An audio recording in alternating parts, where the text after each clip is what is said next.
नाशिक मराठा आंदोलनकर्त्यांना मुंबईत कुठलाही त्रास होऊ नये, त्यांच्या खाण्या पिण्याची अडचण निर्माण होऊ नये यासाठी राज्यभरातून रसद पोहोचवली जात आहे। नाशिकमधूनही मोठ्या प्रमाणावर शिधा रवाना करण्यात आला आहे। 20 ते 25 गाड्या भरून राजगिऱ्याचे लाडू, भाकरी, ठेचा, चटणी, लोणचं, पाण्याच्या बॉटल्स आणि इतर कोरडा शिधा मुंबईकडे पाठविण्यात आला। मनोज जरांगे पाटील यांच्यासह अनेक मराठा समाज बांधव आरक्षणाच्या मागणीसाठी गेल्या 2 दिवसांपासून मुंबईत आंदोलन करत आहेत। या पार्श्वभूमीवर नाशिककरांनीही मोठ्या उत्साहाने रसद पुरवठा करून आंदोलनाला हातभार लावला आहे। डेज न्यूज मराठी प्रतिनिधी एजाज शेख। हम तुम्हारे साथ हैं। तुमचं नातं काय? जय जिजाऊ जय शिवराय। छत्रपती शिवाजी महाराज जय शिवराय। तुमचं आमचं नातं काय? जय जिजाऊ जय शिवराय। अरे लढेंगे हम सब लढेंगे, अरे लढेंगे जीतेंगे हम सब लढेंगे। आरक्षण आमच्या हक्काचं नाही कुणाच्या बापाचं। ए सेंटरला एक फोटो घे व्यवस्थित काढू। सरकारच्या बापाला आम्ही घाबरत नाही।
हो नारकर साहेब ते करले आम्हाला दिले ना कोणी म्हटले का करू तुम्ही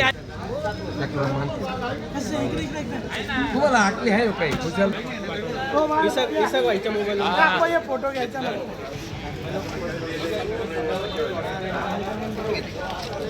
गाडी सगळे येऊन द्या प्रेस वाले येत आहे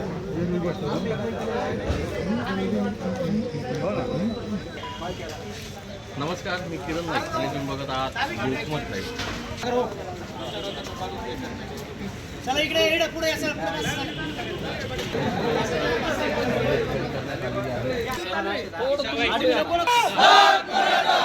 या ठिकाणी सज्ज होऊ लागलेले आहे आणि पहिला जो दिवस होता मनोज जरांगे चला आवाज द्या जय जिजाऊ जय शिवराय एक मराठा भाग मराठा जरांगे पाटील तुम आगे बढ़ो हम तुम्हारे साथ हैं। मुंबईचे हे स्पीकर आहेत। मनोज दादा जरांगे पाटील तुम आगे बढ़ो हम तुम्हारे साथ हैं। जय भवानी जय शिवाजी जय भवानी जय शिवाजी बोला जय तुमचं आमचं नातं काय? जय जिजाऊ जय शिवराय तुमचं आमचं नातं काय? जय जिजाऊ जय शिवराय कोण म्हणतं देत नाही? घेतल्याशिवाय राहत नाही कोण म्हणतं देत नाही?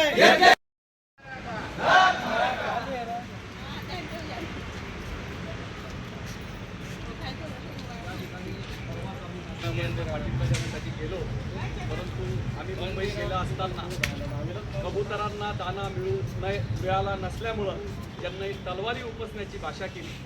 अशा लोक आमच्या मराठा समाजाला आलो आणि आज आम्ही मराठा समाजाच्या सर्व बांधवांना विनंती केली की आपल्या प्रत्येक घरातून एक मराठा बांधवांनी नाशकातून सुरुवात केलेली आहे। आपण या ठिकाणी बघत असाल, पाण्याच्या बाटल्या असतील, राजगिऱ्याचे लाडू असतील, चपाती असतील, बिस्किट असतील, आमचे ग्रामीण भागातले सर्व बांधव, शहरातले सर्व बांधव या ठिकाणी आलेले आहेत। तर देणार नक्कीच, खरं तर जरूर उत्तर देणार। मागणी जी आहे ती रास्त आहे आणि पुन्हा एकदा सगळ्या ठिकाणी एक भाकर समाजासाठी आणि मुंबईमधून केलं होतं त्याला प्रतिसाद म्हणून नाशिक जिल्ह्याने जबाबदारी घेतली. राजगिरास लाडू जे जे शक्य होईल ते समाजाने दिलेल्या मध्ये मुस्लिम समाजाने सुद्धा मोठ्या प्रमाणात मदत केलेली आहेत आणि वारकरी संप्रदाय असतात त्यांनी मराठा समाजाला पंडित आपले सरसकट मिळालेच पाहिजेत याच्यासाठी काहीही समाजाला करायची गरज नाही. नाशिकमधलं मोठ्या प्रमाणात जे आहे ते मराठा समाजाचे सकल मराठा समाजाचे सर्व ग्रामीण भागातील असतील शहरी भागातील असतील घरोघर एक भाकर फरसाण असेल जे कोरडा शिदा असेल तो कमीत कमी आम्ही मोठं गाड्या तिथून भरून जात आहेत आणि मोठ्या प्रमाणामध्ये रोज तिथून आम्ही शिदा पुरवण्याचं काम हाती घेतो.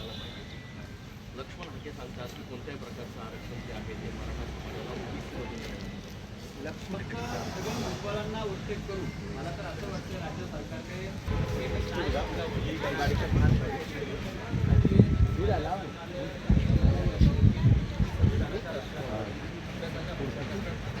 समोरासमोर भेटा टक्केवारी करू ना बसू ना अभ्यासाच्या बाधा करायच्या ना आज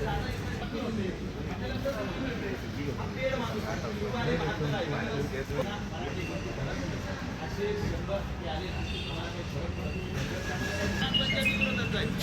इकडं मराठ्यांना पण ओबीसी देऊ नये दे तिकडं ओबीसीचे धनगर समाजाला आरक्षण आहे